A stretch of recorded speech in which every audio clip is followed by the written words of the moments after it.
It's Monday on Your View. Welcome to the show. I am Tokwe Mark Odige, and with me, as usual, today, this is not usual. Very unusual. This Monday is not the usual Monday. I have my Your View PG ladies, and then I have Ronke Fash in the studio. It's been a while we've seen you. Welcome to the show, Ronke. How are you doing? Thank you so much, TMO. I'm doing great.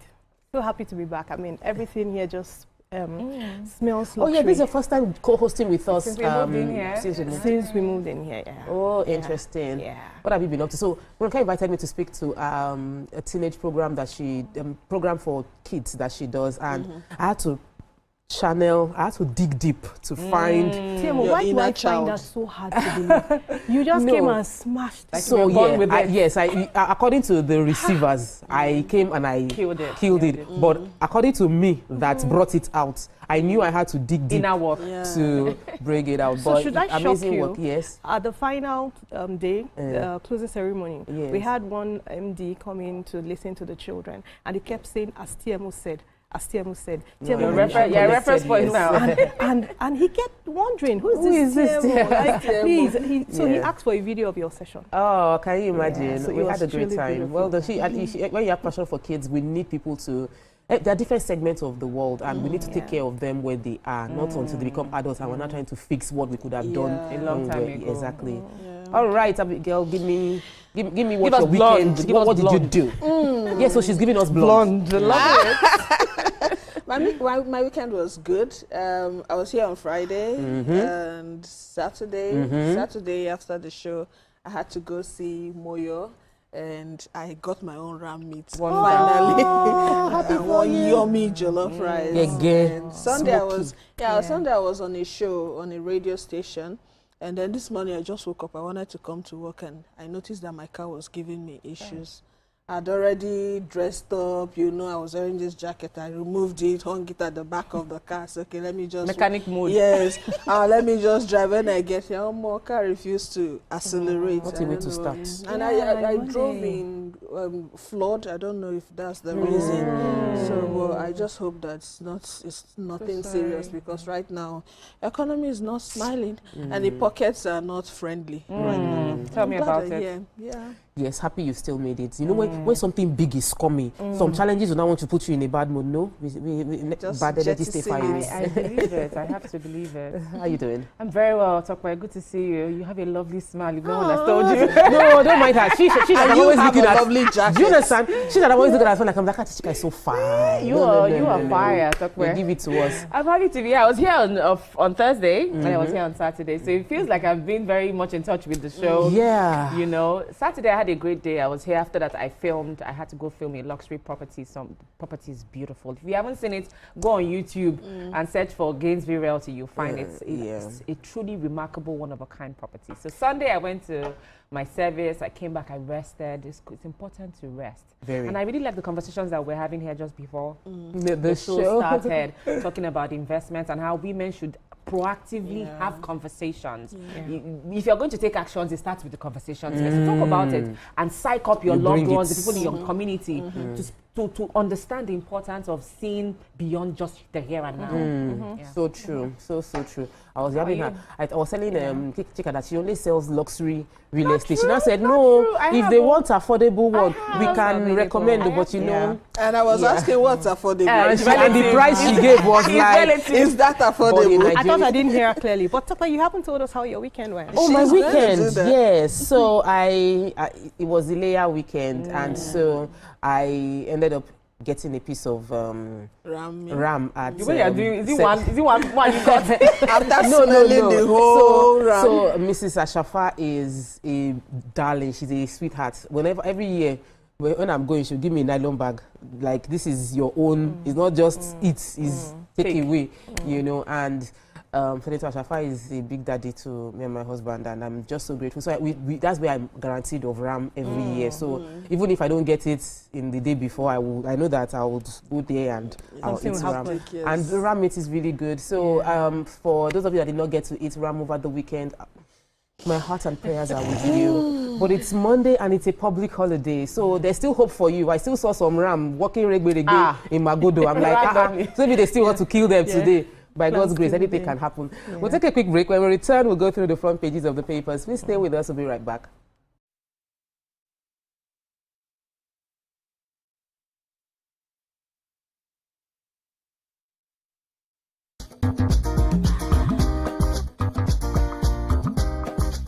Stay tuned. Your View will be right back.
Welcome back and thanks for staying with us. So we're starting our front page review with The Nation. As usual, we have the Honorable Minister of Federal Capital Territory making a very public display of all the things they've achieved and that they're commissioning. But their stories. Lagos fully aligned with Tinubu, says Sanwo-Olu. Domestic forex inflow highest in 6 years. CBN gives validation. Alake in Australia. Varsity over mining partnership. Security firm joins forces with Navy on Ondo waterways. What story are we starting with? All right, I have a story on the domestic inflow being the highest it has ever been in 6 years. The inflow of foreign exchange into the economy from domestic sources is now at its highest in 6 years, according to a Central Bank of Nigeria report. Now, the report showed a broadly steady business expansionary trend despite marginal fluctuations across the sectors. This came as the forex inflow from domestic sources into the Nigerian foreign exchange market rose to a 6-year high on the back of steep increases in inflows from private sources other than the Central Bank of Nigeria. Now, the latest Purchasing Managers Index report released by the CBN indicates that the PMI has remained above the 50-point threshold for the 6th consecutive month. And so we have all the sectors, you know, staying above the expansionary point mark, which is good news. For instance, we have the agricultural sector. The PMI stood at 53.4 points in May 2025, compared with 53.8 points in the previous month. And then we also have the other services sector. For instance, the PMI stood at 51.7 points from 51.8 points. According to analysts, foreign exchange inflows will continue to improve, supported by the growing market confidence. And so we can look ahead and expect sustained expansion in private sector activity, which is now underpinned by improving macroeconomic fundamentals, such as a more stable naira and in moderating inflation. Okay, so we are happy to see money coming in. Yes. What other story do you have? Just before we went live, we were talking about buildings and affordable housing in Lagos State. So an expert has come to say that there are reasons why building collapse will not stop, especially in Lagos State. We are talking about Gabriel Adeyemi. He has identified like 3 major reasons for the incessant building collapse across the country, particularly in Lagos Island, noting that unless these issues are addressed, it will continue to happen. And we've heard of death and all those collapse in Lagos State. According to him, use of substandard materials and technology, overloaded foundation soil due to conversion of bungalows to story buildings. You know, you have the permission to build bungalow and then people are turning it into story building. Yeah, and then you know that most of the foundations can carry a certain level of story buildings. He also said raising of groundwater table during rainy season is one of the reasons we have this collapse. Also, the Nigerian Building and Road Research Institute agrees with him, saying that what he has mentioned, the reasons we're having collapse of buildings, poor construction, substandard materials, and then some of these artisans who are not professionals, they just want to dabble into building. Okay, I Sabiliam, they just do it. And then people who are even professionals, they want to cut corners. So all these are some of the reasons these collapses are happening, and it will continue to happen unless these issues are tackled. All right, let me quickly take the story of Lagos governor. The governor made a statement that some people are crying more than the bereaved, and some people are more Catholic than the Pope. There's no rift between him and the president. Really? That he's smiling, the president is smiling. He just received them with the GAC, and that Lagos has pledged 100% support for the president, and they appreciate the good work he has done in the 2 years of the administration. So the rumors Are not true. are not true. According to the governor, he said that the president has received them into his house, and Lagos is fully aligned with the president. So those of you looking for handshakes, just keep quiet. Don't become more Catholic than the Pope. You know. Moving on to the Punch, major headline: ground rent. 34 embassies risk closure by Tuesday. The FCTA probes PDP, FIRS, others payments. Tinubu approved extension. The approved extension ends on Tuesday. German, Russia, Turkey defaulters list. Another news: Tinubu Sanwo-Olu reunites after GAC talks. Disco raises bill by 107% despite poor power supply. So, can we take the ground rent before we go on a break? All right, I have the ground rent. Do you have it? No. Okay, I have the ground rent story. Let me just take it quickly. So, according to reports, 34 embassies in Abuja currently risk being closed by the Federal Capital Territory Administration over unpaid ground rent spanning 11 years. Now, we have heard that the opposition People's Democratic, the Federal Inland Revenue Service, and the National Agency for the Prohibition of Trafficking in Persons were previously listed as defaulters, but they have now gone ahead to settle their ground rent. So we're now hearing that many foreign missions have not paid their ground rent since 2014, with the affected diplomatic missions currently owing about 3,662,196 naira. However, the president has intervened and granted them a 14-day grace period, which ends today, to affected property holders to settle their outstanding obligations. Go and pay your ground rent. Awesome. We'll take a break now. When we return, we'll continue with the front page review. Stay with us. We'll be right back.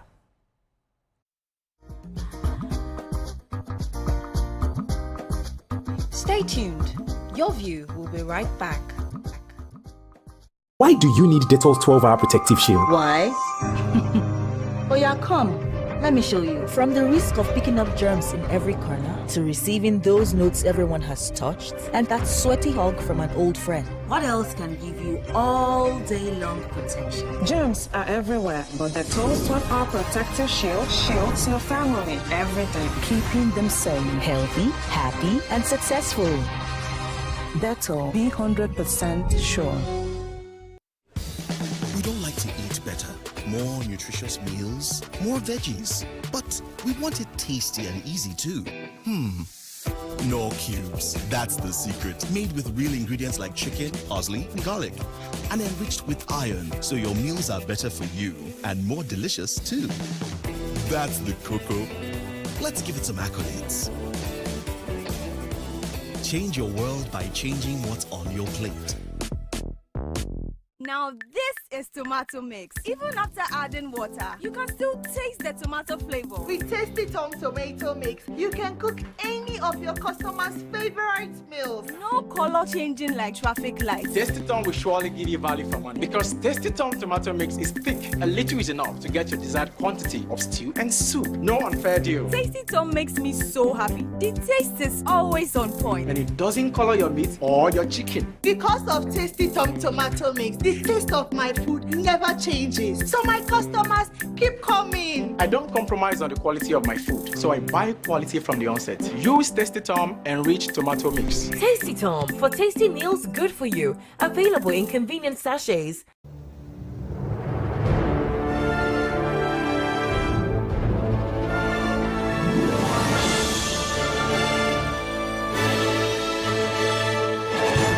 Terra Cube is available in beef, chicken, jollof, and shrimp flavors at attractive prices of 100, 200, 500 naira, along with saver and super saver packs. Terra Cube, unwrap joy, unleash taste. Introducing the new Jig Sachet. Whitening your whites has never been more affordable. Now you can keep whites shining brighter and disinfect by killing 99.9% of germs on your floors and other surfaces. Just jig it with Jig Sachet.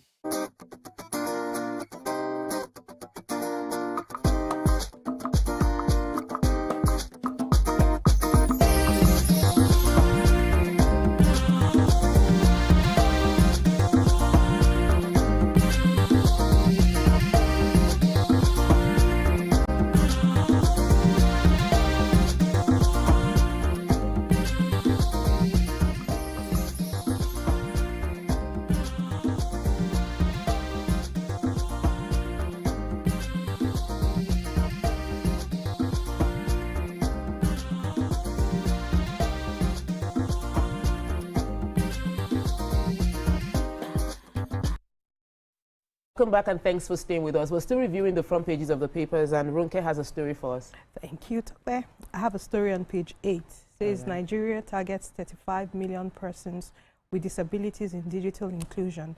The federal government has pledged to include 35 million persons with disabilities in its digital economic plans, aiming to ensure no Nigerian is left behind in the ongoing tech initiatives. The DG of NITDA, National Information Technology Development Agency, is working to ensure that there's digital inclusion and literacy initiatives that reflect the people living with disabilities. I mean, I saw this and I was shocked to find out that in our 200 million population, we have up to 35 million people. So disabilities here includes those with special needs, not just physical deformity. Yeah. So it looks like there's going to be a new curriculum and something around policy framework from the very foundation to give people living with disability a voice. Fantastic. All right, so what I have here is advisory from the Nigerian Meteorological Agency as they release the forecast of thunderstorms and rainfall across various regions of the country from Sunday till expected to last till Tuesday. Wow. In weather updates, they issued this on Saturday in Abuja, and they said there will be moderate rainfall expected in parts of Taraba and Adamawa in the northern region. Meanwhile, in the afternoon, evening hours, there are prospects of thunderstorms with rains over parts of Taraba, Adamawa, Katsina, Kano, Zamfara, Kaduna, Jigawa, Borno, Gombe, and Bauchi. Meanwhile, the southern parts, they said we should be expecting cloudy atmosphere during the morning hours. So remember to go with your umbrellas. Did you just say cloudy? Yeah. Oh, God.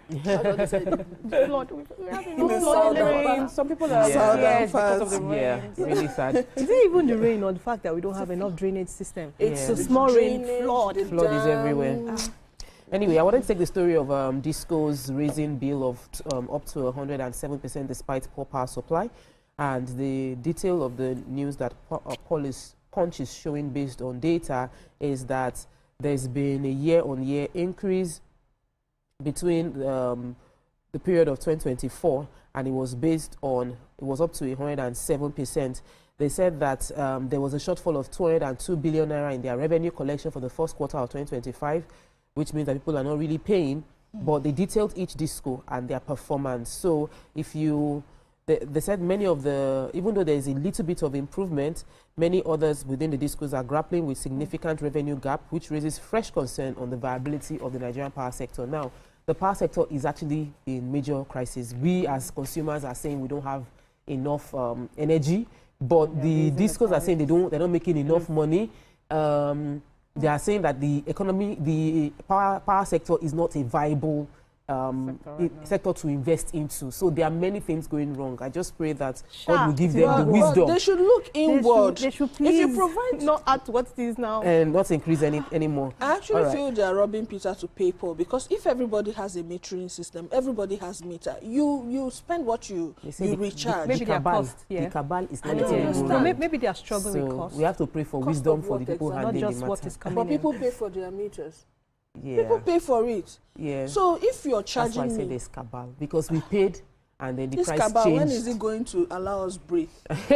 Moving on to Nigerian Tribune, major headline. Of course, you can see the Minister Nyesom Wike and Minister of State for FCT, Dr. Maria Mahmood, are working. They've taken the entire page. Other news: SEC warns public against investing in Punisher coin and Spawn. Tinubu to confer national honors on select lawmakers to attend the National Assembly special joint sitting on Thursday. So the president is going back to Abuja before Thursday.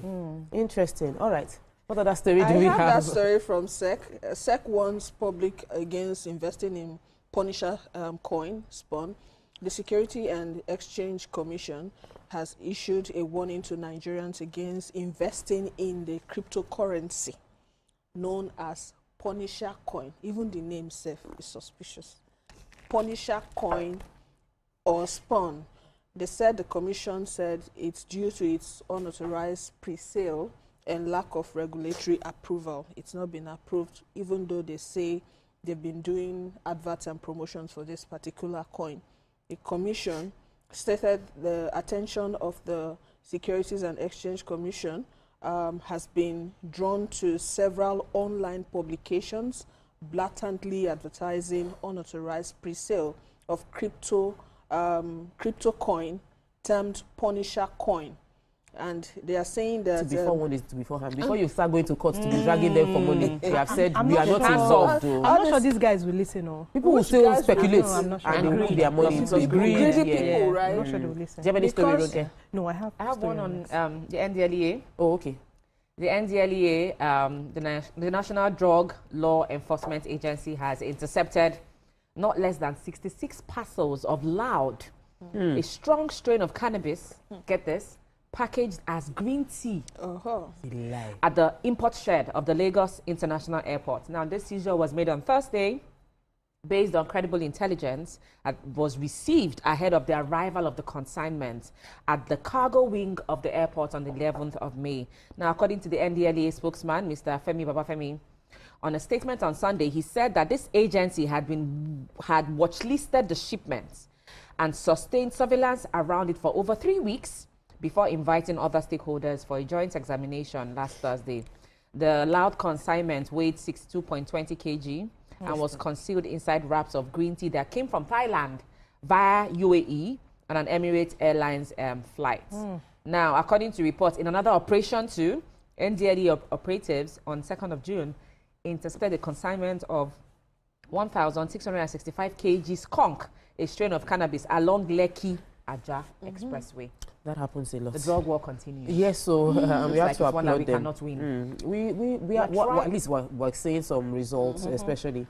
Federal government has cracked down on private jets. These are taking place over last week. A lot of billionaires have said that they are begging the president and the government to release their private jet. But the Minister of Aviation and Aerospace Development, Mr. Festus Keyamo, has launched this crackdown on private jet owners who abuse their registration status by engaging in commercial activities. Yeah, because a friend of mine said that there's a private jet that you will book and you will travel, you pay, but it's actually registered as a private jet. Imagine. Yeah. So they said this move aims to curb illicit activities such as money laundering and drug trafficking, which have been linked to some private jet operators in Nigeria. About 60 private jets have been grounded by the federal government. The decision is to clamp down those private jets following a 60 days audit of the holders of the private jets for private non-commercial flights, which they revealed some private jets that were operating commercial flights without proper authorization. The minister there's a ministerial task force which has been established to investigate and regulate these things. You know, because I'm always talking about money. I'm like, when you have an asset like private jet, you're supposed to make it work for you. So now, if you want to make the assets work for you, you're meant to get a commercial license, not operating as a private jet for personal use, and then you're not using it to be shuffling people up and down. And they are still refusing to pay their import duties. They are over 60 private jets. Maybe that's why they are trying to make money by doing commercial activities. Finally, we're actually getting to the Guardian today. That always looks interesting. Businesses leverage price adjustments to rein in for FX losses. Clean books. Troops uncover 27 illegal oil sites. Arrest 43 in Niger Delta. Kwankwaso receives 1,230 APC supporters to NNPP. Undo PDP berates Aiyedatiwa's refusal to complete Akeredolu's project. We lost millions to Doba cancellation. Kano government lament. Lagos political storm clears as Tinubu forgives Sanwo-Olu in GAC brokered truce. So there was something. It's just that it has been resolved, or there was nothing, according to the way the governor said. June 12, Tinubu to address National Assembly can confer national honors on lawmakers. Economy back on track, but not yet. Uhuru says Bagudu. And Serap, HURIWA, urges Tinubu to drop APC Rex fear manipulation. There are picture stories and all of that. Do we have any? I have a story on page 8. Fantastic. So not everything ended well this Salah period. There's a 68-year-old man who fell into the well trying to retrieve his phone. Yeah, but I'm particularly impressed with the fire agency in Ibadan. I mean, they swung into action immediately. Wow. They rescued him. Fantastic. That's so impressive. Let's please. Very impressive. They rescued him. Whoa, did he get the phone? He got the phone. Oh, wow. He was stuck with the phone and in determined. there. All right. So there's a particular story I found in just same way we try to report NDLEA stories. It's also important to report the troops, what is happening with the army.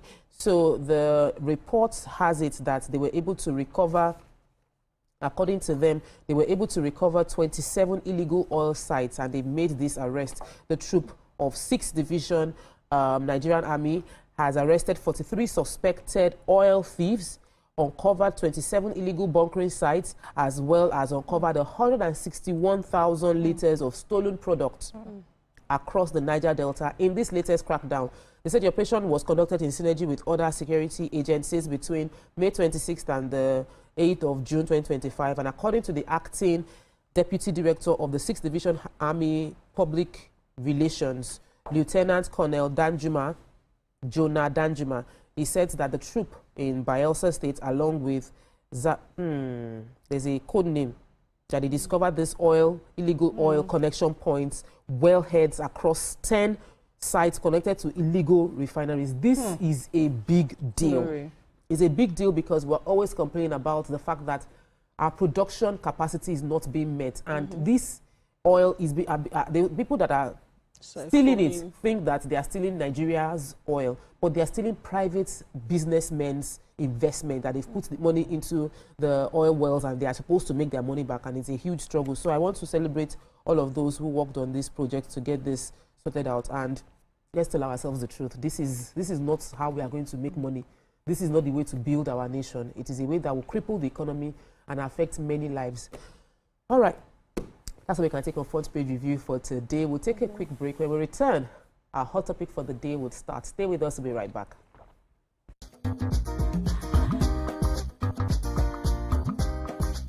Stay tuned. Your view will be right back.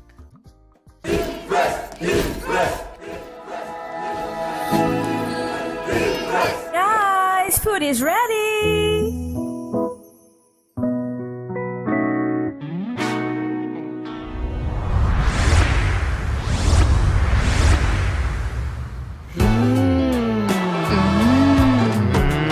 Suitable for jollof rice, stew, spaghetti, and yam portage. Cook to impress. When you choose Golden Penny Semovita, you eat with kings. Golden Penny Semovita remains my soup's first choice because it is made from premium wheat and fortified with vitamins and minerals to provide a wholesome bowl food that is easy to mold, smooth to swallow, and pairs well with a variety of Nigerian soups. Choose Golden Penny Semovita, my soup's first choice. Mealtime is game on. Meet my Sure Bet Game Changer, made from natural ingredients to deliver game-changing chicken aroma and taste for my whole team.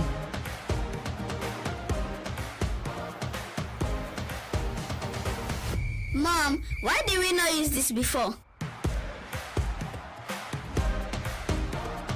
Upgrade your chicken game with game-changing chicken flavor from Maggi Chicken.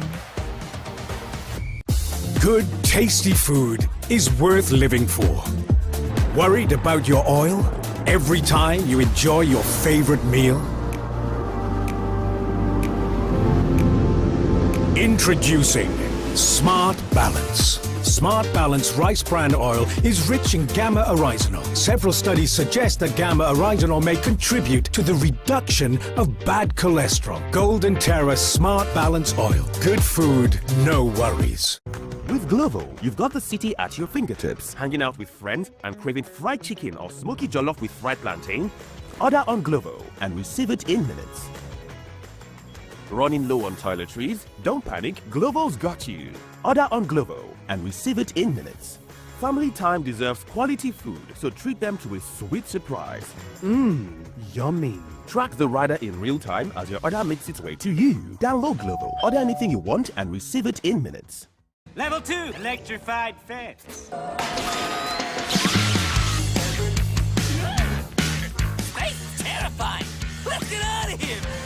Hey, Nick fam! Remember, Nick on TVC is your one-stop for engaging children's shows like El Tigre, Paw Patrol, SpongeBob SquarePants, Kung Fu Panda, and lots more to keep the kids glued to their screens. Catch us on Mondays to Fridays at 4 p.m. to 5 p.m. and Saturdays and Sundays from 7 a.m. to 9 a.m. right here on TVC.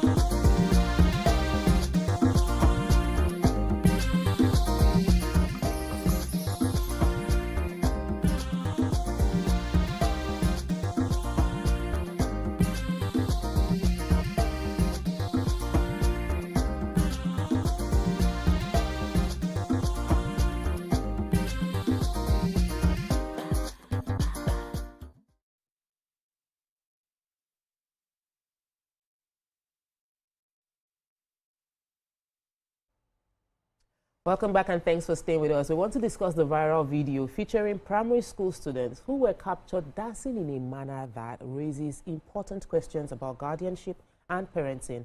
We'll be exploring the incident itself, the social media reaction, the potential implication of this behavior that has become increasingly prevalent in our society. Some of the issues we will examine includes the role of parents and guardians in shaping the young minds, the impact of social media on children's behavior, and the potential long-term consequence of such actions. You can join the conversation by calling us on 0810-76-41679 or 0902-416-3440. Tweet to us. Please ensure you hashtag YourViewTV so we can hear from you. Now, I saw the video.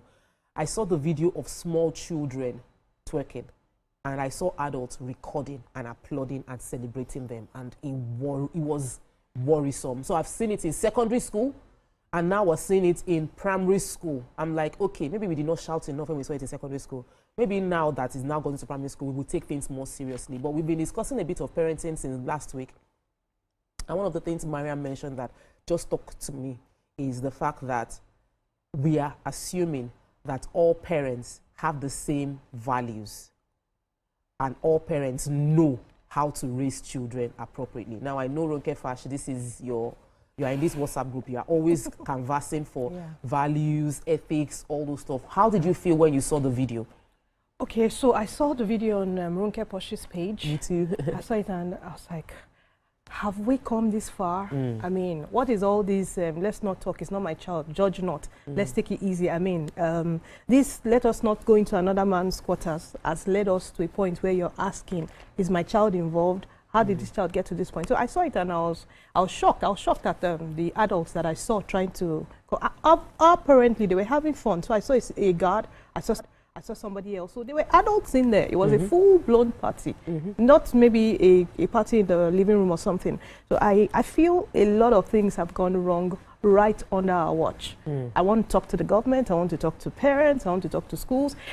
I'm really, really worried. I can't say to myself that, no, my child was not there. This is a system failure. And if we all keep quiet, you just wake up one day and your child will tell you, Mommy, it's not your game.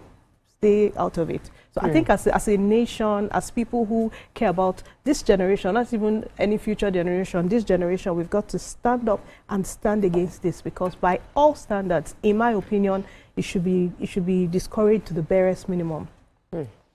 Abigail. I just feel like recently or presently there is a blurry vision between right and wrong, and so many people don't understand that wrong is wrong, maybe because of what they're exposed to, their experiences and all that. For instance, you see a child dancing a certain way and you say, no, the way this child is twerking is not, it's dance now. They're using it to make money, such that even parents teach their kids to even dance this dance. There's one kid on TikTok, there's always dancing to Mark, but make it a body, pass the body, something like that. Angelina, waiting you can refer there, and you see the 5-year-old twerking, seriously twerking, and people say, she twerks more than me. Talent. People she twerks more than 5-year-old. And in my head, I'm like, okay. I go through the comment section, and nobody's appalled. I'm saying, okay, this is a child. The twerk is too much. The child even twerks more than an adult, and the child is dancing with her father. And so, how do you now tell that father that this is not right, when the man is making money from the clicks and monetizations and all that? So it's hard to actually clear the line, because it's so blurry. People will say, it's my child now, and this is why most kids are very exposed. They become easy prey to predators, you know. So I feel like most parents need to learn more, learn to do more, and allow kids be kids, you know. We know that there are talents out there. People say, yeah, you train them to learn how to express from early stage, and once they start dancing from certain stage, it's easier for them. Their body is flexible. But come on, there are steps that kids shouldn't be doing, especially twerks. Now, when you go to the schools, I feel like the quality of our education I don't even want to say drop now, it's dead, because that's a school, right? And definitely there will be tutors, there will be guardians watching. Somebody was actually recording. Yes. So what does that tell us of that particular school? What does it tell us? Not properly regulated. You know, children just go to schools and read 1 + 1 is 2. That aspect of graduating in character and in learning, I think, is missing most of the time in schools. So I think it's a whole lot, and it has actually gotten so deep that people don't even care or don't understand anymore. But we'll try to keep talking, because the more you're talking, people are feeling like, okay, you're talking too much. Is it your business? I'm not sure the talking is doing anything. I don't think the talking is doing anything. We need to change our strategy. What was your opinion when you saw the video? Very horrid, you know, absolutely disgusted. I mean, the kids are blameless and faultless, But to be honest, when Mrs. Fash spoke about everyone being on board, if we're going to tackle this menace, and she mentioned the government, at first thought, I'm like, okay, so how is the government involved in this? Because these are children who didn't come into the world by themselves. They have primary caregivers. But looking at it from another angle, I think it's high time we expand the scope of what child abuse is. Because we have seen too many in recent times, not even in recent times, for the longest time, we have seen so many videos on social media of blatant abuse. Let's call it what it is. I saw a video of a girl. That girl can't be more than 3. And her father dresses her up in panties. In panties and like a top bra. And then she wears her sneakers, she does her hair, you know, and then he's doing videos of her in her panties. I think he's a single dad. I saw another video of a father who takes his 2-year-old daughter to the clubs at night where people are obviously smoking. I've seen another video, I'm sure you guys have seen it, of a kid, a little infant, that her mom did like a 360 lace wig for her. And her entire hair, her entire baby line is covered in glue with the hair. With makeup and all of that. All of these things constitute abuse. On her mom's back. Yes, constitute abuse if you ask me. Now, we also need to bring to bear who are the people giving birth to these kids. Kids are giving birth to kids. I saw a video of a woman who was pregnant, and even while that woman can't be more than 20, 19. And then she was smoking while pregnant. After she gave birth, with the baby in hand, she was still smoking. So all of these one that is drinking beer while heavily pregnant. All of these things are abuse. And we need to ask ourselves, who are these kids learning? Those kids didn't learn those dances. They didn't come into the world knowing how to twerk on the floor. I saw the one that really disgusted me was the child who was on the floor and one leg was slightly raised up and was twerking very proficiently. So that is not the, it's not the first time that is happening. That kid has been learning through the ropes how to engage in erotic dances. And we forget not to downplay or to say, oh, a child can be sexualized, because really nobody in their right senses, right, should sexualize a child or look at a child and feel something regardless. But we forget that we live in a society where, if you ask me, 90 out of 100 adults are pedophiles, male and female alike. You say 90? Yes. Is that not high? No, it is not, because because many go unreported in every household. If you ask 8 out of 10 women, 8 out of 10 women were abused as kids. Same with the boy child. And it's happening in communities, in homes, in families. So the home unit has fallen into a state of rot.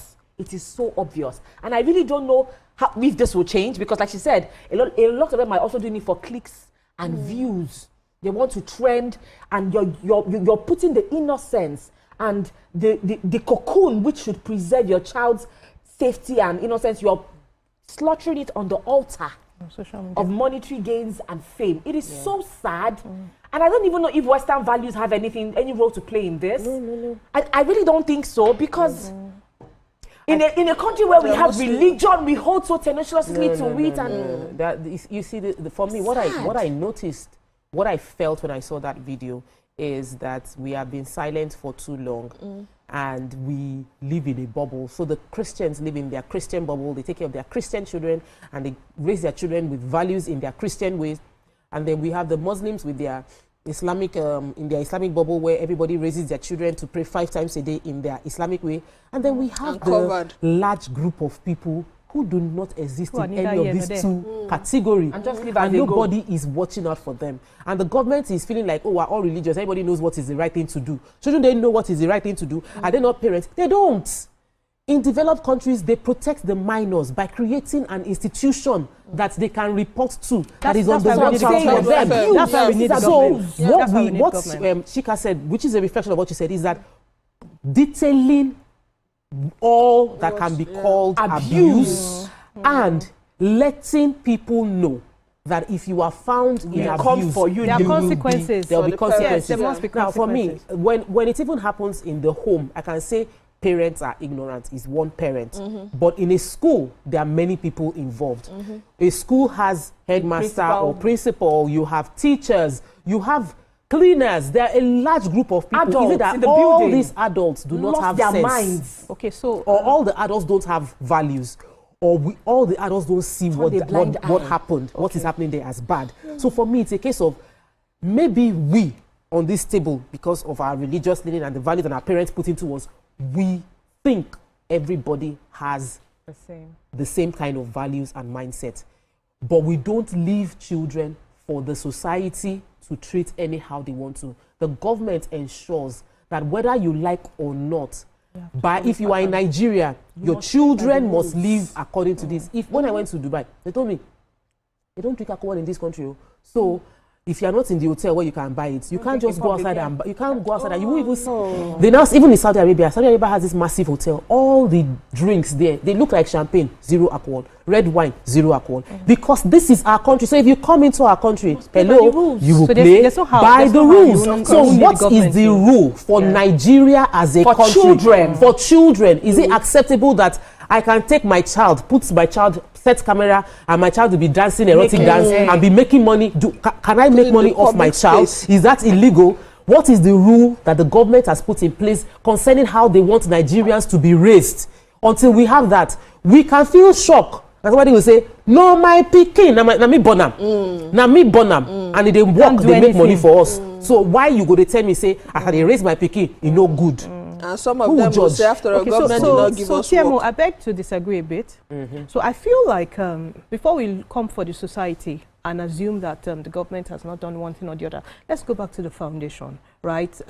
Even in that kind of school, there will be certain children who will probably turn away because their parents taught them to turn away from the very foundation, right? So this thing about digital literacy, I remember like 3 years ago, someone came to talk to my children about digital footprints.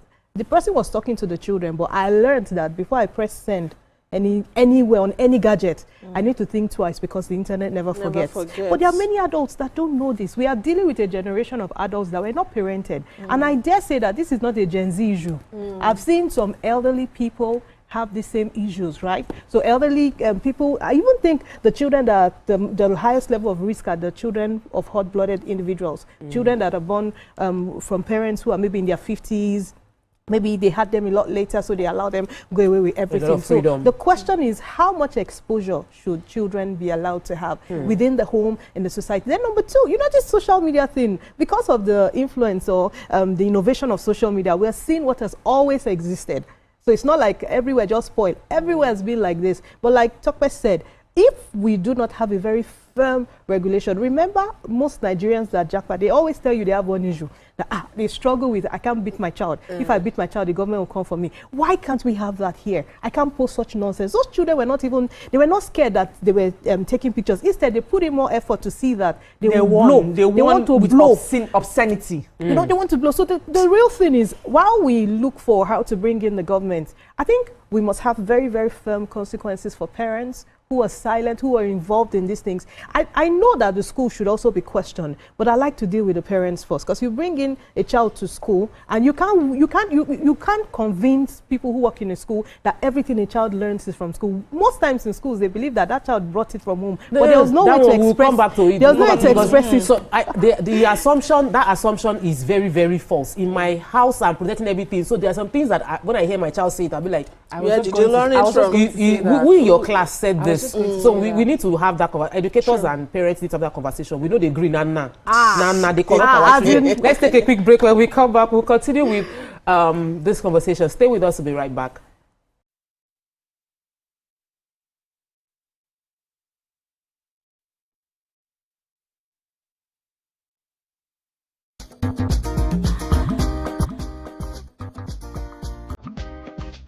Stay tuned. Your View will be right back.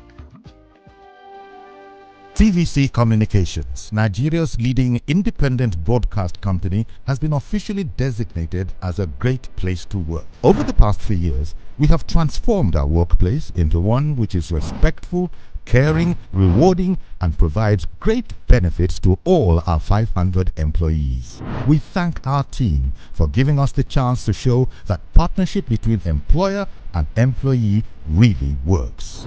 TVC Communications, officially designated as a great place to work, and now the only broadcasting and media company, not just in Nigeria, but throughout continental Africa, to be fully certified. TVC Communications, a great Nigerian company, a great Nigerian place to work.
Do you think you can outplay me in this game of wits and knowledge?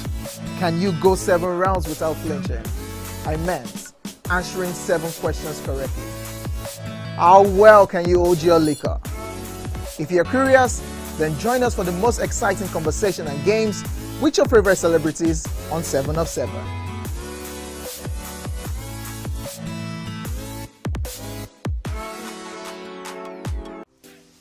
Welcome to Pure Entertainment. What would you like to order from our menu today? We have the regulars. So let me go and look for my jammies. My 280 was 320. I suppose don't be one medical. At this point, I contest my jammies. I want to close the show. I can go. I can. That's all we can take. Ejeki, close the show, you for that long. Ladies and gentlemen, number 1, Unavailable by Davido featuring Musa Keys. We also have today's chef special. Yo, shine, shine, shine, shiny, yeah. Say recap done, and it's time for number 1 on the countdown. One of Nigeria's hottest artists right now, his name is Rema, and this one is called Charm. Kick it. Another.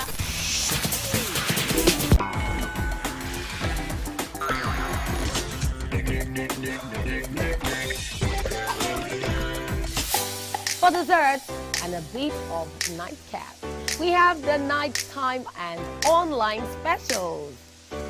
I want to start the gym, yeah? But do you know one thing that's actually keeping me back? You should start the gym to get fat. Cricket. She says she does pole dancing to empower women. What's the difference? There's a difference. Yeah, pole dancer does not you're already almost naked. You're already almost naked. No, it's the empowerment for me. Sex can make a relationship better. No. Sex can never be overrated. It is needed. Especially when it's good sex too. Almost every guy has been with somebody's girlfriend. But they are for all of us now. That's why you're still single. I would not agree or disagree with that because I don't want to get into trouble. I have a home to go to. Your next question. Oh, you ready to fail? Who is the better? You see some spoils. That woman. Bam! Bam! Yeah, today we'll go here. Hey. Let's get talking. I'm sure we've been able to satisfy your cravings, yeah? Stay good.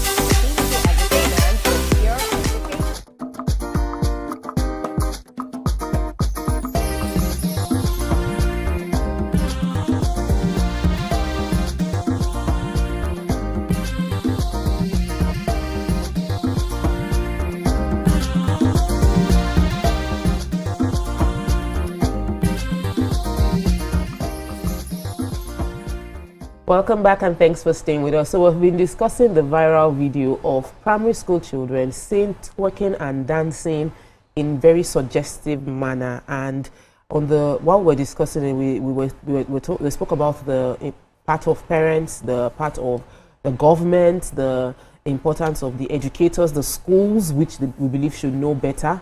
But there came up the conversation of educators feel the parents are the one dropping ball. Parents feel educators are dropping ball. I am of the opinion that educators are dropping ball. And here is why I feel that way. We have in the school, we have children, most schools have around 20 students in a class, which means 20 different families are coming together.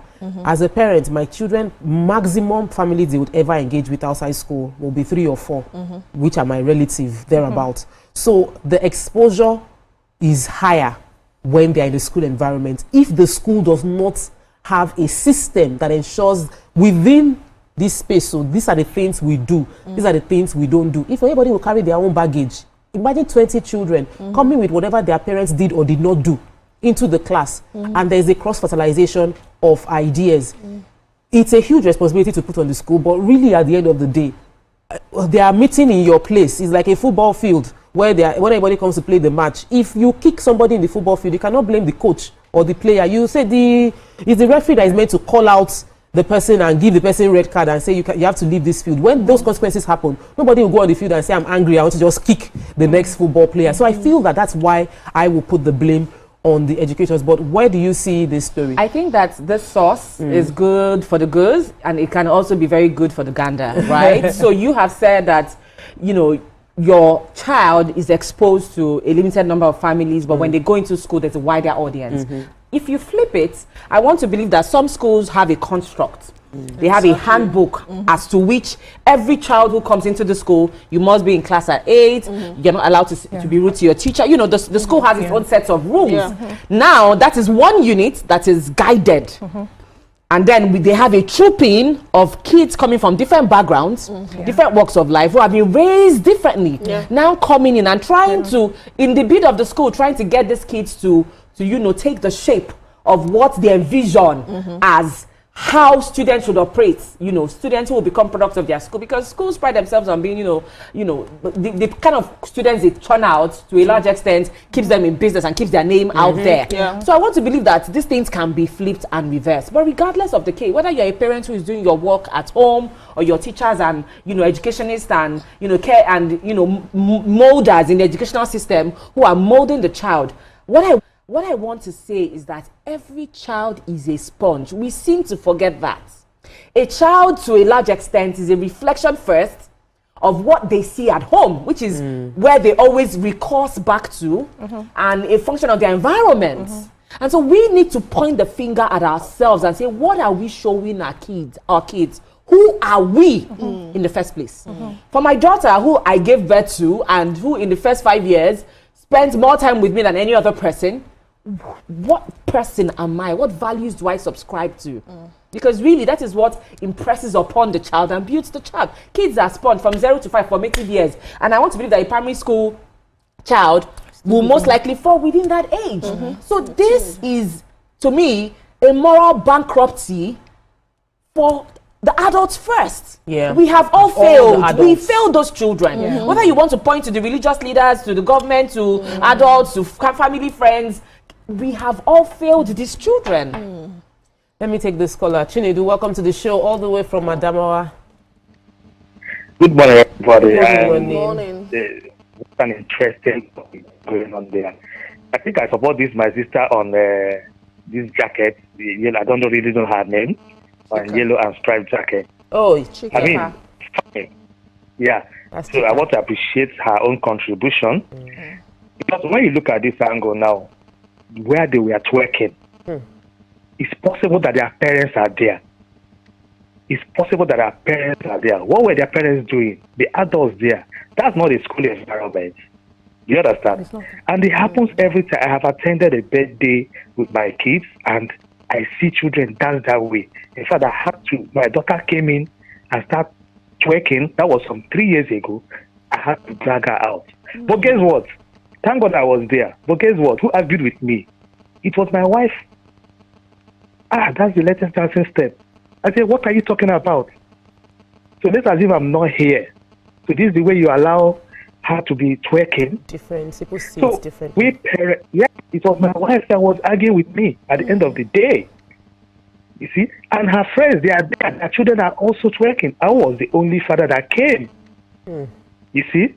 So I dragged my daughter out and said, no, it can't happen before me.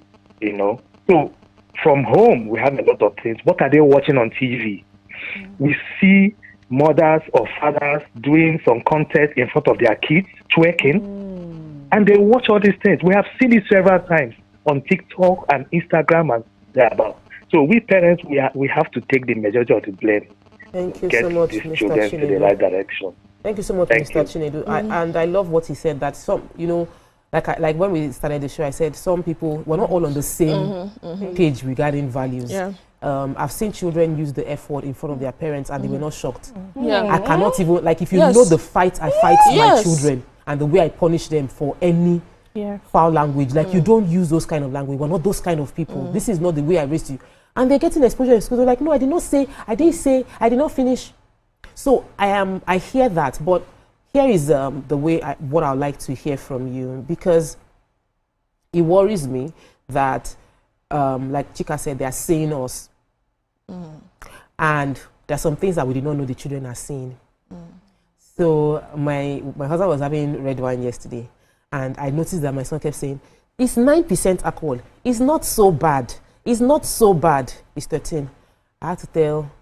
And if he didn't finish the bottle, he put it in the fridge. I carried it from the fridge. I went to hide it. I say, see, you have it. You have boys of 13. They would want to taste what you just drank. They are curious about it. I say, so we cannot afford to say, I am an adult. I can drink this, and I'll tell them not to drink it. It's a lie. They are at that age where they want to taste what you are doing. Yeah. So you either don't do it in front of them, or explain to them when you are doing it, and remove it, keep it away from children. Not that as they come into your house, that's what they are saying. What's the implication of early contact for children, especially with drink and with sexual activities, substance abuse? Do you know anything about any, like, starting early or people getting into this thing early? Okay, so I used to have some people around. When I see them drink bottles of drink in crates, I've seen a woman drinking beer like a man, like a full crate. And when I asked what's the limit, she said it doesn't have a limit. And going back, her father used to be a drunk, and then she has elder brothers that are drunks, that when they want to drink here, they drink, and they don't even get intoxicated. So I feel that that's a factor. I want to also mention that some parents get in the way of teachers training their kids. Because why you as a parent, you're training your kids in character, because that character comes from home, whether you like it or not. What they go to school to do is to enhance what they have learned from home. So because the family is a unit of the society, you have to bring them up. That foundation is very, very important. We know that sometimes after training these kids, you push them into the society, they get to learn and unlearn certain things based on how they've been exposed at home.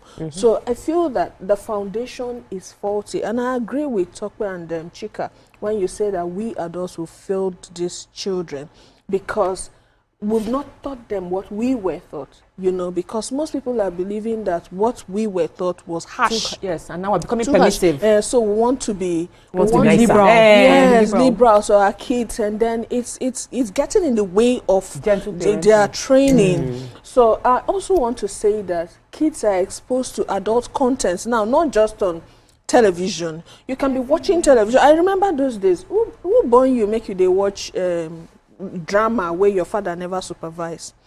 He sends us to listen to NTA News. But these days, you're off and your kids are watching DSTV. You don't know what they are watching. Apart from that, you give them a phone and there's no parental control. We should have started the conversation from there. They're seeing these things on TikTok. So they're seeing these things on TikTok. Okay, even if you don't give them the phone, they go to schools and they see their friends with those things and practicing. Okay, you have a call? Yes, I do. Let me take this caller. Welcome to the show. Good morning. Hello. Mr. Peter, you're live. Oh, so sorry, we lost the call. But you see this phone you just mentioned? I saw a video. I think it was even still Ronke Posh that posted a video of it was intentional. Ronke Wendy Ologe.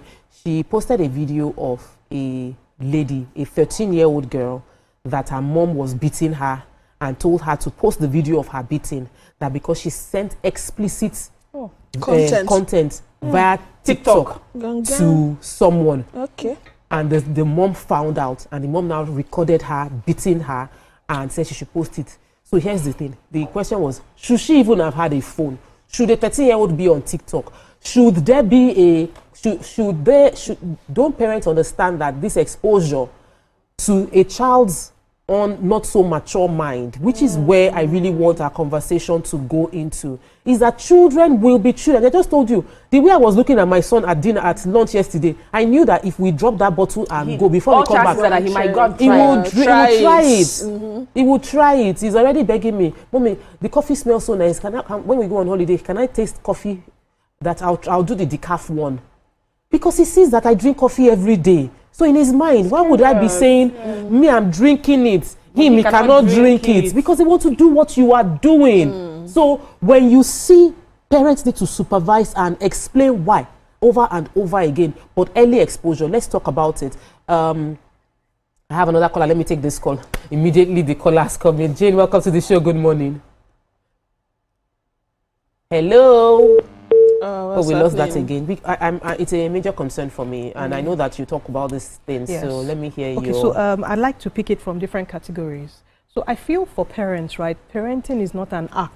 It's not something you just fall into have a child. It's a skill. And because it's a skill, it has to be developed. It has to be developed so that you can look at various angles. Because when you face this way, look at what he said. He tried to do something and his wife said something else. Unless you put your hand in hand, you're not going to get the result. If you don't work with the school, if we start the argument of parent here, school here, the children know.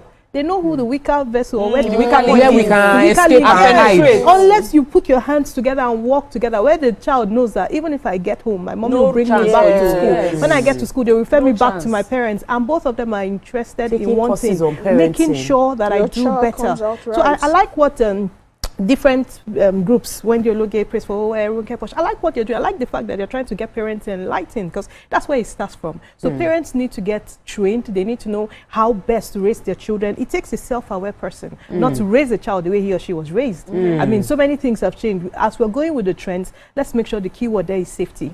Right? So for the government, we can't sit down and just talk and say the government should see what we're saying. I think we should push the government to do something about this. So people should write the bill personally and submit it to the government. Submit it to the, take it to the House of Assembly. As they keep asking, I saw one that they raised one time, like 2 weeks ago, and I'm like, this is not what is most important. We should have bills that are centered around children development. How much is too much? Why should a child even be on social media? How can you just feel free sit in the confines of your home and post a child? Did you get consent? You know, you go to a party. That woman who was taking recordings probably was doing that for her own child and other children. Did she get consent of the parents? So I think this thing needs to have a very firm support framework. Why would you not feel shame? I will feel shame if my child is twerking. Let me give you an instance. That's you. We went for I will feel shame. Even me as an adult. I will shake for my husband, but like, hey, I even love dancing. You cannot see me not dance. But I just feel like even if I want to twerk, I was inside my room, but not like.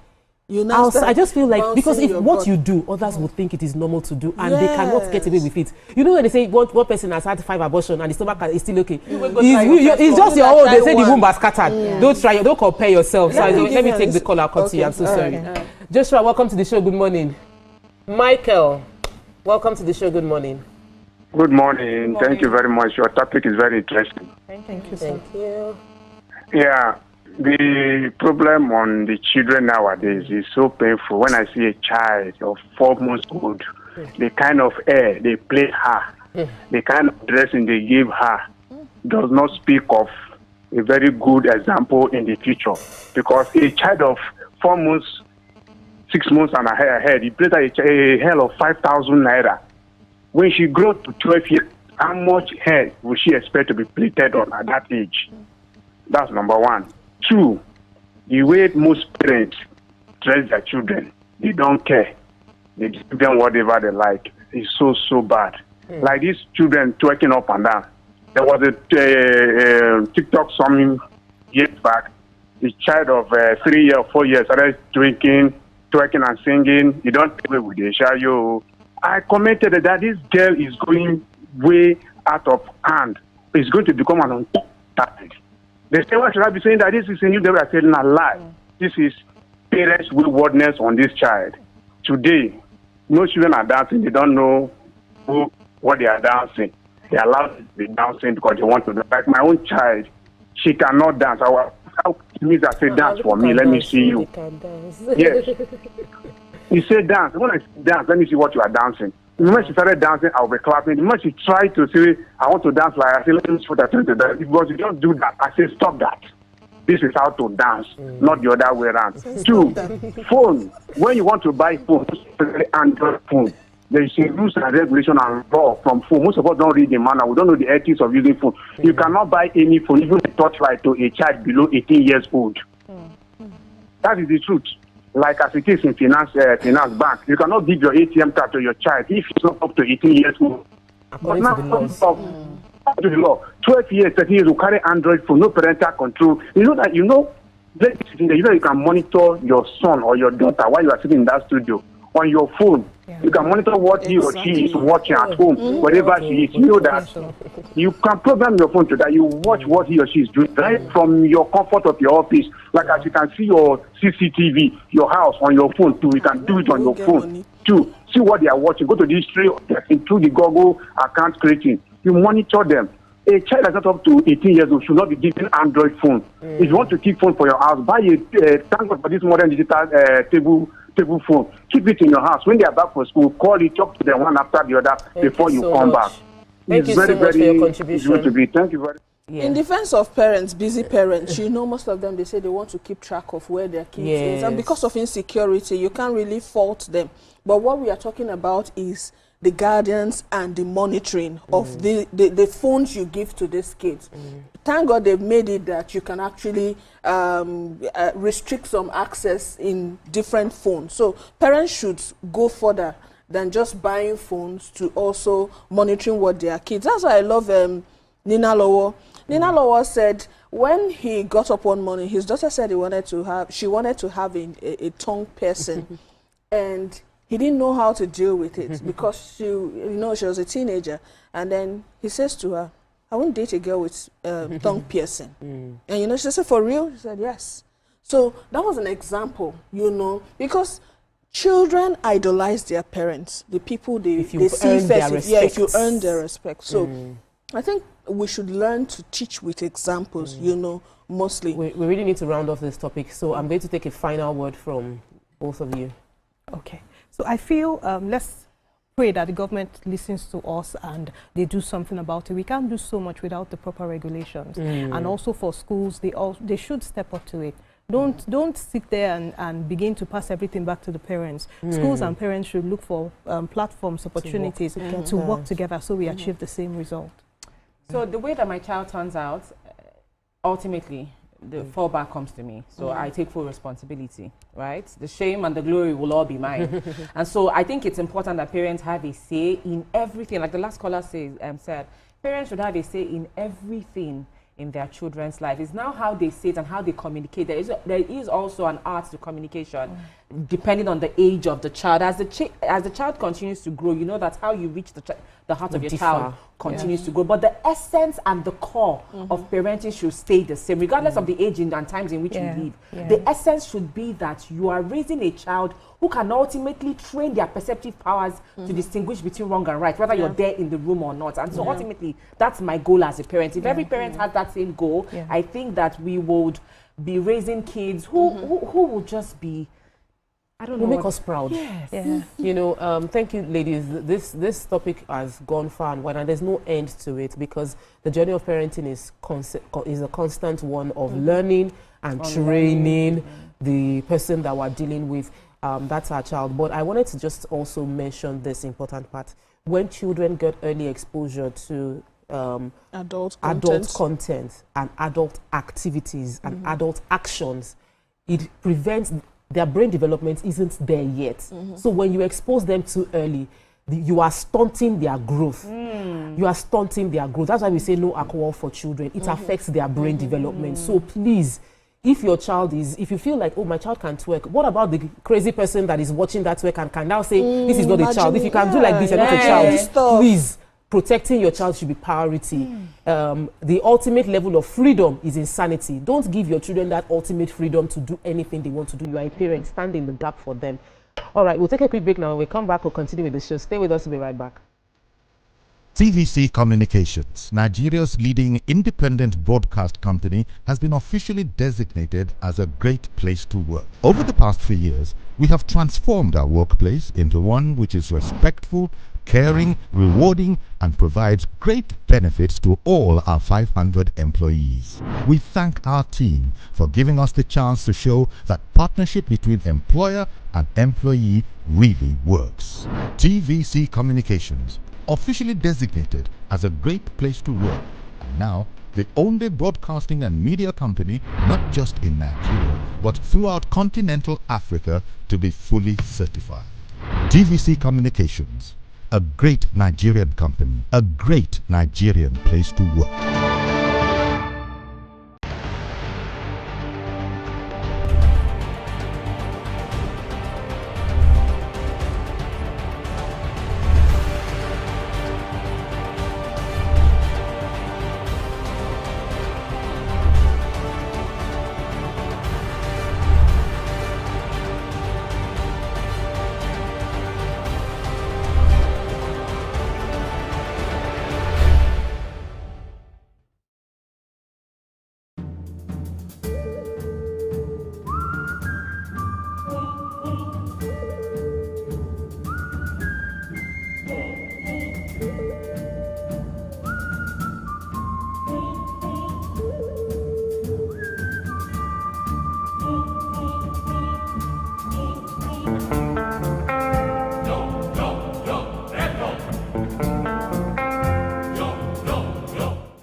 Do you think you can outplay me in this game of wits and knowledge?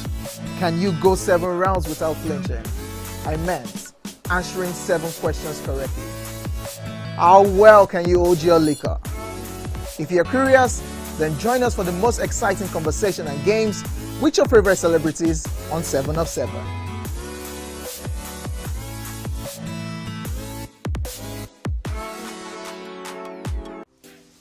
Welcome to Pure Entertainment. What would you like to order from our menu today? We have the regulars. So let me go and look for my jam results. My 280 was 320. I suppose don't be one medical. At this point, I contest my jam results. I want to close the show. I can go. I can. That's I all live we can Nigeria, take. but I choose to stay. Close the show, you for that long. Ladies and gentlemen, at number 1, Unavailable by Davido featuring Musa Keys. We also have today's chef special. Yo, shine, shine, shine, shiny, yeah. Say recap done, and it's time for number 1 on the countdown. One of Nigeria's hottest artists right now, his name is Rema, and this one is called Charm. Kick it. Another.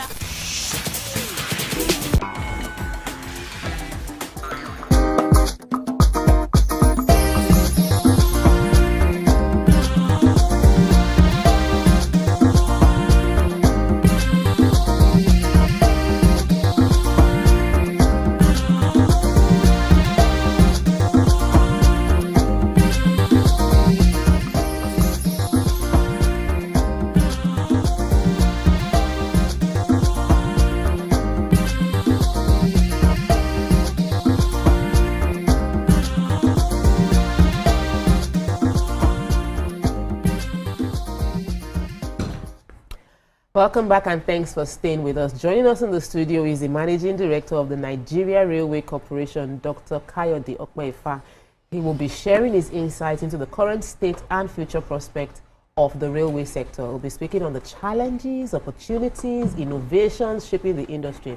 Welcome to the show, sir. Good morning. Good morning. When you were in Lagos, and then now you are in another area entirely. This is, A few weeks ago, I took a story in the paper, sir.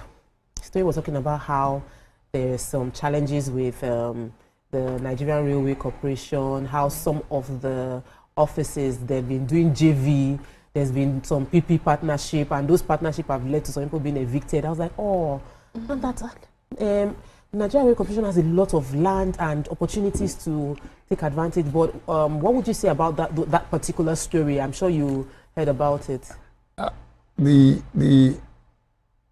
the lands are national assets. Okay.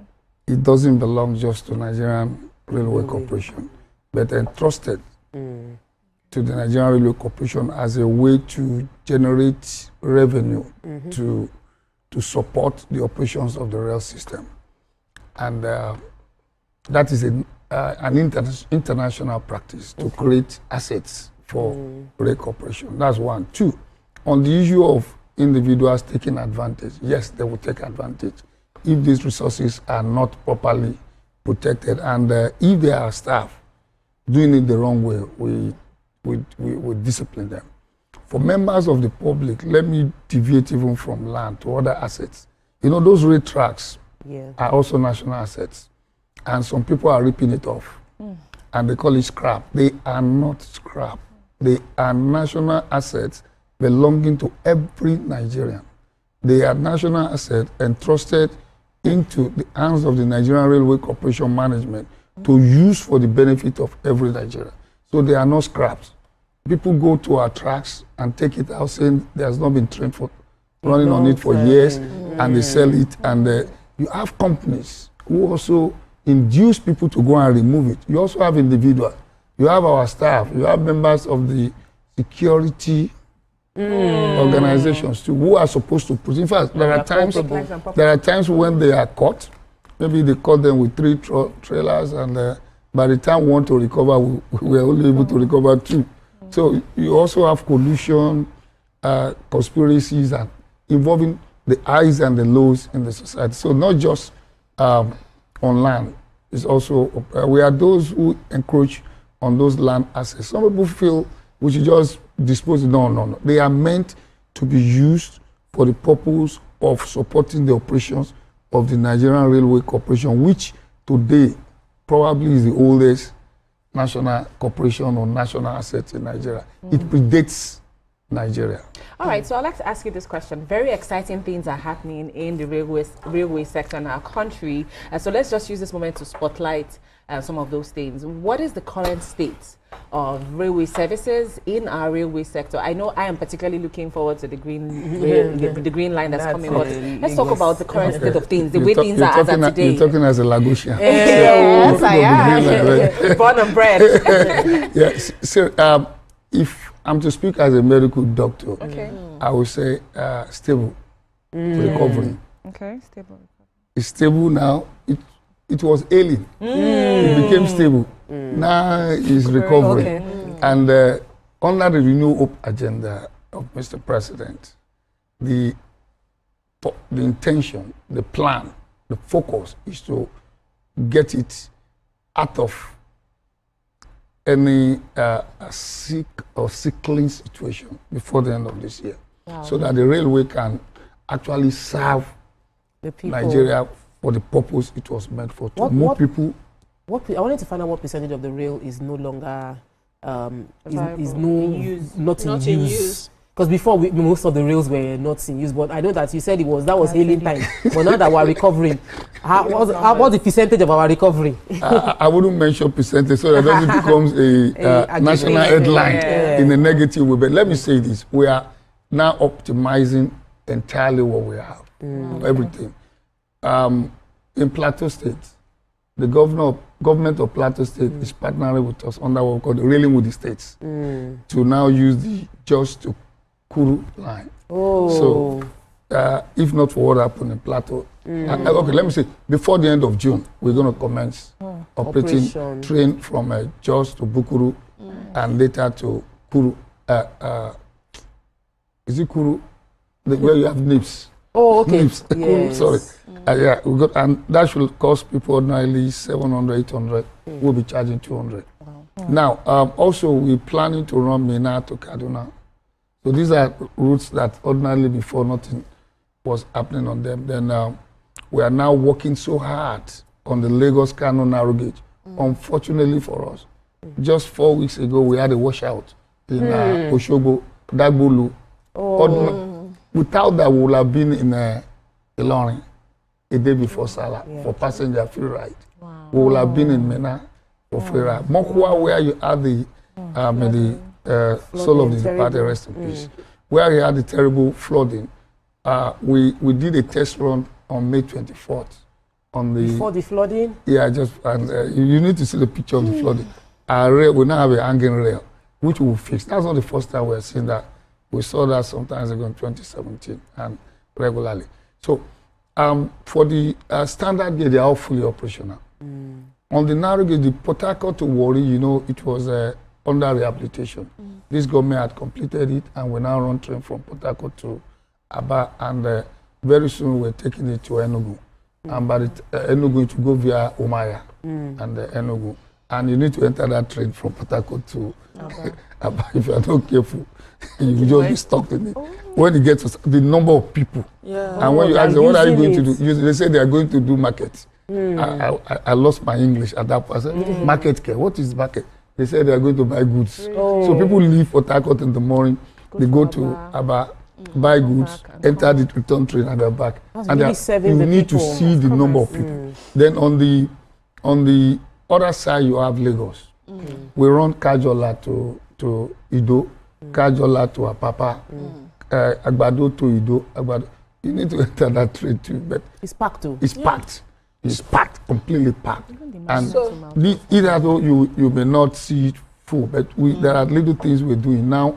We are refurbishing our coaches. We want to make sure that all of them have air conditioner. That is for the MTT, the local trains. All the ones that run Lagos to Ibadan is fully air conditioned. Those are standard. Lagos to Warri Itakpe. You need to go to Warri Itakpe too. People are saving over 50% of the actual cost. They move from Bayelsa by road to Warri. The same bus company that took them to Warri is waiting for them at Itakpe to take them to Abuja. So people have created a value chain for themselves, and that's big business. That's the one that the Shoki was, and when they went failing and they went to play music.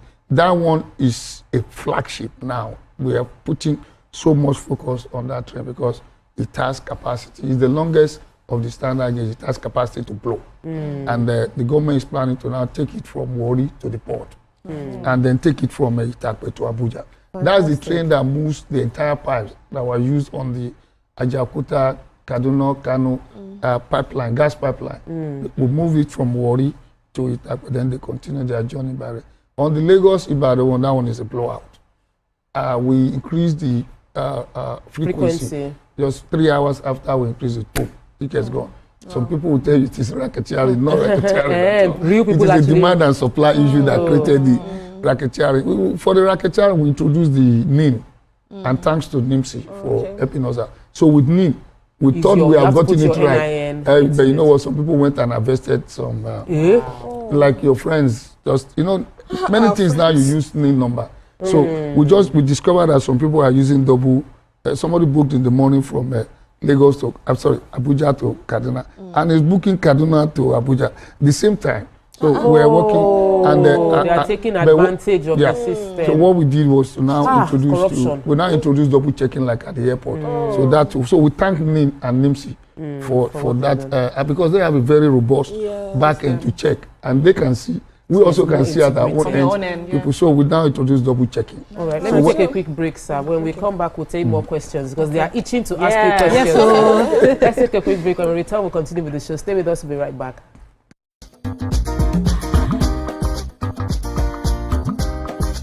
Stay tuned. Stay tuned. Your views will be right back. For dessert and a bit of nightcap, we have the nighttime and online specials. I want to start the gym, but do you know one thing that's actually keeping me back? You should start the gym to get fat. Cricket. She says she does pole dancing to empower women. What's the difference? There's a difference. That's what I'm saying. So pole dancer, you're already almost naked. You're already almost naked. No, it's the empowerment for me. Sex can make a relationship better. No. Sex can never be overrated. It is needed. Especially when it's good sex too. Almost every guy has been with somebody's girlfriend. But they are for all of us now. That's why you're still single. I would not agree or disagree with that because I don't want to get into trouble. I have a home to go to. Your next question. Oh, you ready to fail? Who is the person that used to sus? What is his name? That woman. Bam! Bam! Today we'll go here. Hey! Let's catch up. And don't been able to satisfy your cravings, yeah? Stay good. TVC Entertainment for pure entertainment.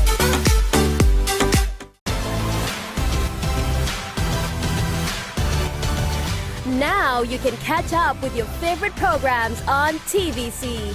Log on to www.youtube.com/TVC Entertainment. Join the fun.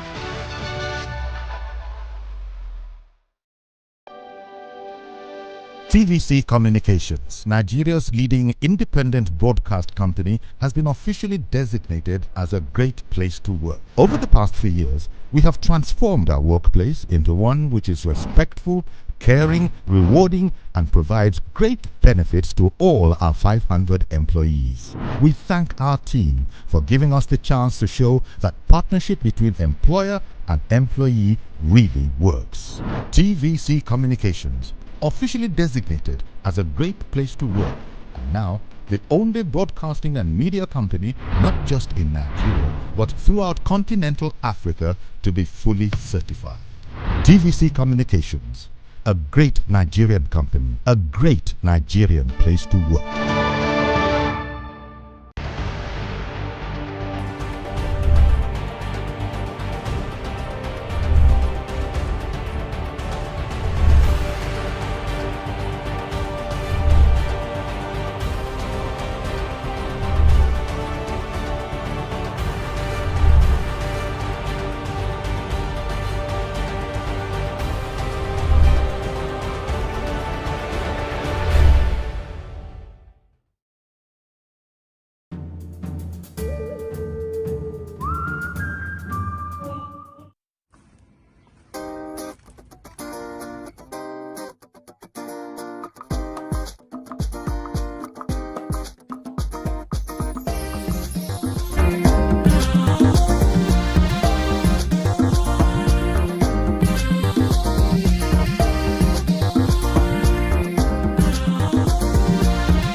Welcome back and thanks for staying with us. We've been having a very interesting conversation with our very own Mr. Okwefa, because Dr. Okwefa, we know you, we know the action, and the ladies are trying to chip in their questions because we feel like it's not that we have you like this. Let us get everything out, you know. But we see the passion in which you're telling us about this railway, yes, and we're quite intrigued. We're quite impressed. On a scale of 1 to 10, how would you rate customer experience and satisfaction? It depends. Like in every customer experience, it depends on the gauge. I mean, the line you're talking about. I would put it as 7. At that 7, to me, is not good enough. Customer experience should be nothing less than 10. Okay. Oh. And that's when you talk of because that's the art of every service delivery. If your customer, if one customer complains, then you are off because you don't know how many are quiet. So for every person, where's the gap, and what are you doing to cover up that gap? We have to reposition. We have to reposition. We need to revitalize, and we need to also consciously communicate with the people that this is the minimum. We are writing new standard operating procedure. I will tell you straight away. There has been none that you can look to. So we are rewriting it. We are recreating it so that the staff will know their responsibility. Then the customer too should know his responsibility and his right. I don't want to go into some of the experience. Sometimes the customer too expects so much and they get not that much. So, but whichever way, they must know the minimum that they should expect. And our staff must give them. We as a government, as a people, as a corporation, must make sure we are strive to give 10. If it now falls to 9, you know you are getting close. The 7 to me is not good. The customer experience for now is not where we want it to be, but not that bad. Okay, thank you so much, sir. And I must say, you have a sweet mouth. About this, you make it sound so good. Well done. Thank you for the good job you're doing. Thank you. So, sir, as it is in our case in Nigeria, sustainability is one big issue. So, I'm wondering, are there plans in future to have private individuals, international stakeholders partner with you guys, one for investment, secondly for sustainability, and then for maintenance. Looking at maybe examples of the BRT buses, some of these things come up, and then you see that after a few years, that's all. So these projects are laudable, but do you think it will be possible? Because I know that if individuals get into this, the prices might go up at the end of the day for the common man. But maybe maintenance would also jack up, and then we can have it for a longer period of time. Then we're not talking sustainability fear. Would that happen at some point? Okay, you've asked me 1 million questions, but let me put it this way: that the Nigerian Railway Corporation, as it is now, has qualified, capable men and women. Even though they say there are no women, they call the women iron men. They say they are stronger than the men. Now, they have capable men to maintain, if they have the resources, equipment to do it. And we've seen what we did with Wari Itakpe when we had multiple. We took off, we took about 20 days. Within 4 days, those guys were ready. But we felt we should give them more time to do. That's number one. On the maintenance aspect, we don't have enough redundancy. If we have enough, like assuming we have 4 movements and 1 is on reserve, we don't have that. So we are working at extra strength. And what we do is to now create a day or an 8-hour period where the men will devote all they can do to maintain. On the issue of PPP, yes, a lot of our responsibility are being private sector driven, like the ticketing. We don't handle ticketing, except for the local ones. For all the 3 main lines on the standard gauges, is a private sector driven, and they are top-notch companies, and they're doing well. So when people talk of racketeering, I try to tell them, it's not government. It's out of your hands, we relate with them, we can see the dashboard, but they are doing their best, and other smart guys too are trying to outsmart them. Then also in terms of security, apart from where the police, we have our own police command, apart from where the police, the civil defense and the military are involved, all other security are private sector back. They are local vigilante. We have all these security companies, Nimbus, Codrum, so many of them. In fact, major part of our expenditure after diesel comes from security. Cleaning is private sector done. All the cleaning is done by these SMEs and the rest. They are doing their best. We're trying to raise up their standard. Then so many of the things we do are private sector. The ones that we do ourselves is the maintenance, which we also have private sector involved in the maintenance. All the supplies are private sector driven. Sometimes when we need cranes beyond, we use private sector. Then for operations, we handle that. For safety, 50% private sector, 50% they're using a lot of technology. People keep saying, why don't you put it? Even in South Africa where they have electric. I was there a few weeks ago, they said they're still stealing cables. And it's just a matter of attitude and perception. So one final question from me. One final question. It can't be final. We still have time. Okay, how accessible are the information about railway services to the public? Like how and where to get tickets? Because someone called me, if I want to go to Ogun State, how do I go from? I say, okay, I haven't entered before, but I know there's one around Ojo Elegba, the Joshua side. So how accessible are this information? It's like the Montessori education. We have to be more visible. We're doing our best, but we can do better. We have a website, nrc.ng. Functional website. Oh, very, very functional. You also have for the tickets is nrc.ng/tickets or booking. You'll get it there. And all the 3 different booking companies also have created apps. Just go on the Google, what do you call that? It's 3 booking companies. This app generating App Store for either Android or iOS. Play Store. Just type Nigerian Railway ticket, you will see some of these things come up. However, the information part, we're not doing that well. We are working to now bring the younger guys. We have some young guys who have not been tapped. We're trying to bring them in so that they can handle the social media. I mean, you don't see really that much of social media. I've never seen it. It's as old as the organization. They will bring in the young guys now. But you will see that we are now showing some level of presence on the social media, and people are communicating. So for the ticketing, now the problem is with those using Apple, iPhone, and we've been work. I don't think they have that much in Lagos, but they have it a lot in Abuja, Kaduna Service. Lagos own is demand and supply. The spaces are limited. So if you book when everybody has booked, then Abuja, Kaduna has problem of iOS. The alternative is for people to use the web form.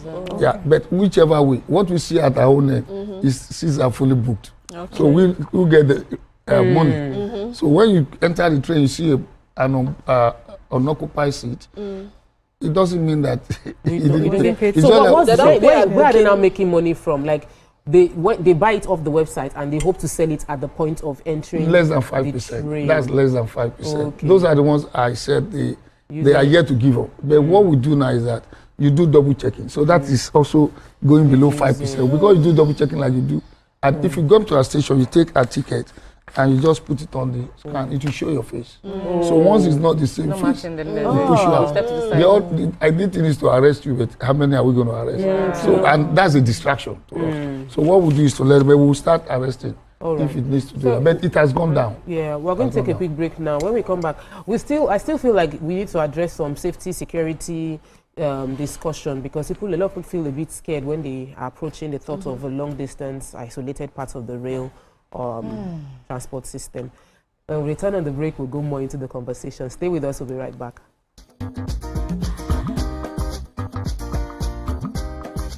Stay tuned. Your view will be right back.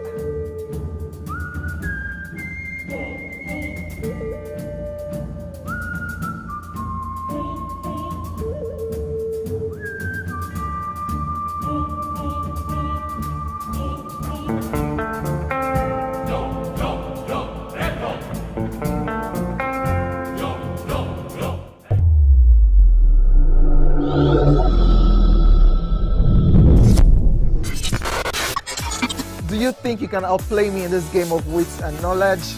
Can you go 7 rounds without flinching? I meant answering 7 questions correctly. How well can you hold your liquor? If you're curious, then join us for the most exciting conversation and games with your favorite celebrities on 7 of 7.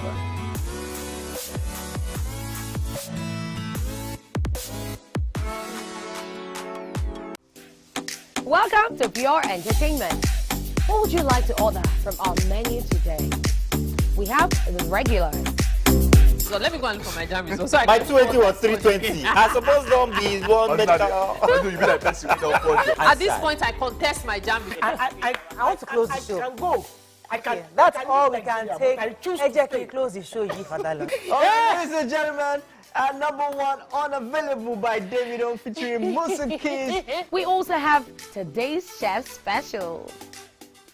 Yo, shine, shine, shine, shiny, yeah. Say recap done, and it's time for number 1 on the countdown. One of Nigeria's hottest artists right now, his name is Rema, and this one is called Charm. Kick it.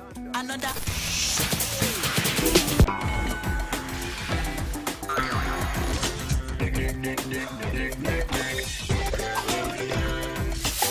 For dessert and a bit of nightcap, we have the nighttime and online specials. I want to start the gym, yeah? But do you know one thing that's actually keeping me back? You should start the gym to get fat. Cricket. She says she does show dancing to empower women. What's the difference? There's a difference. That's what I'm saying. So pole dancer, you're already almost naked. You're already almost naked.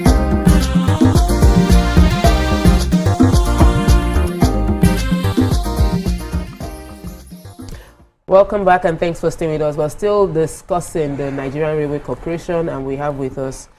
So I know you have a question for him. Yes, I do. I mean, when we're talking about railway transportation, just like with any other means of transportation, there are risks and there are hazards. So could you speak to the infrastructure for the provision of security, not just from a reactive level where it's like, okay, if an accident, if a train deviates from its track, what happens? What are those on ground provisions for responding to those kind of accidents, but also from a proactive level in terms of before anything happens, what are those things that have been put in place to ensure that it's safe to travel by train? Let me start by saying the train is the safest of all the land transport modes.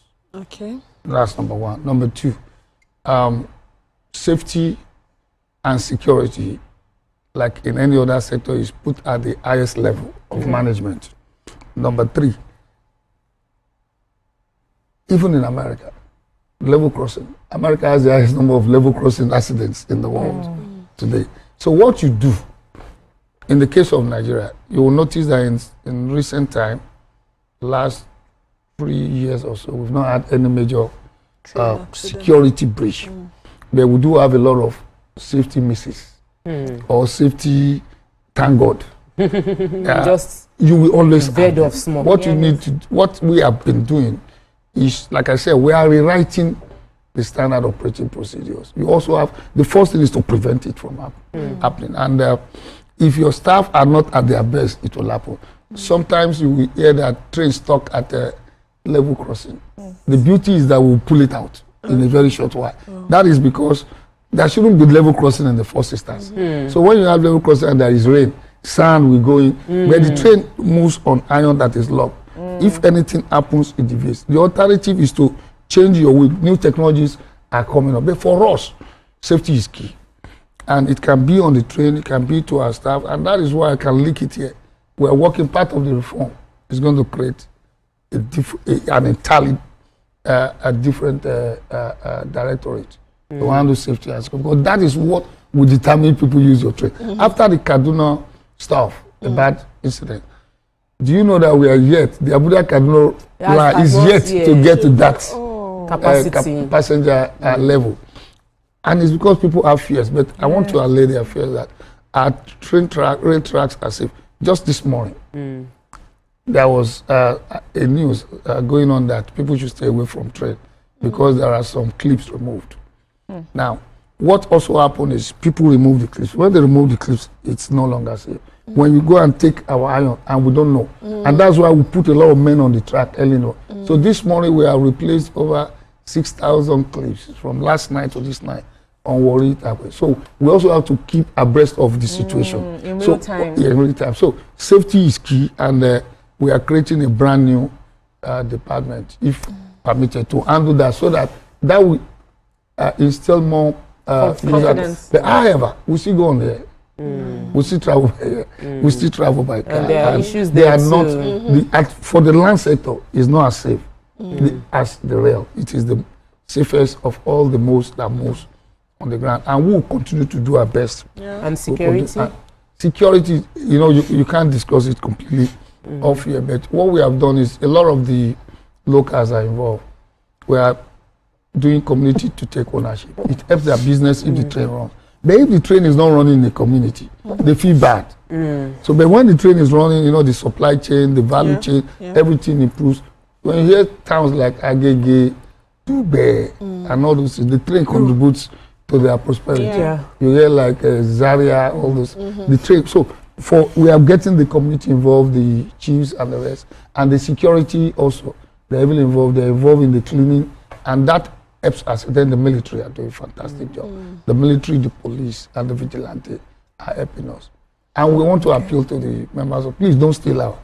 That one, you started with it. No, but no, we will keep on saying it. I don't think people understand the impact until it comes close to you. When there's a picture here now, see that it's still electric. He's not even afraid. So when you steal, when people see the impact that, oh, if I take this iron rod and my mother or my children or my cousins go on the train and something goes wrong, it gets close to home. We don't see how it affects us. We just see, I'm going to make money. And it's the selfish interest we're working against. But it was really great having you on the show with us. Thank you for inspiring us to believe in the Nigerian Railway Corporation, that there is hope for people to confidently, and especially the business opportunities that you've just said. I'm sure many transport companies now can begin to, instead of you being on the road. Maybe I should just say one thing. Let me use the opportunity to thank Mr. President for the investment he's putting into the rail sector. In the last 2 years, we're about spending what we have never spent in the last 3 years, just in 1 year. There is a huge investment in the infrastructure. There is a huge expansion program waiting to be announced. And there is also, under the Renew Hope Infrastructure Fund, the current government under the Mr. President Ashwaba is investing heavily in this sector. In 1 year, what they've not invested in 10 years. And it is even giving grants to states to support states to bring up all these development commission to are also putting. Thank you for bringing us back to states. Please start holding your states accountable. Yes, yes, no, because it works together. From the federal to the state, if everybody works together, we would see more alternatives.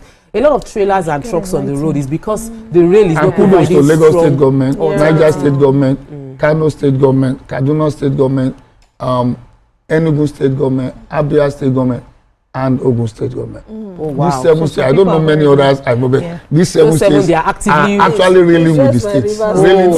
Railing with the states. Railing with the states, okay. Don't worry. Go and hold. If your governor was not mentioned, if your governor... I only mentioned the ones that I know. If your governor was not mentioned, go and start asking what is going on. Thank you so much. We've been speaking with the Managing Director of the Nigerian Railway Corporation, Dr. Kayode Okpefa. It's always good to have him on the show because we get to know what is going on. And many Nigerians are in doubt that the government is doing anything concerning some industry because we don't talk about it. We say Borno's governor too. We are happy when we hear governors that are working because it is important that it's not just about Lagos or Abuja. Other governors are also putting in the effort, and we celebrate your good efforts. And the ones not working, and we celebrate the other governors. And we celebrate others. Because they are doing other things, and they're also planning rebate. You never get to visit today. All right, we'll see you all tomorrow. Enjoy the rest of your holiday. Bye. Thank you. Bye.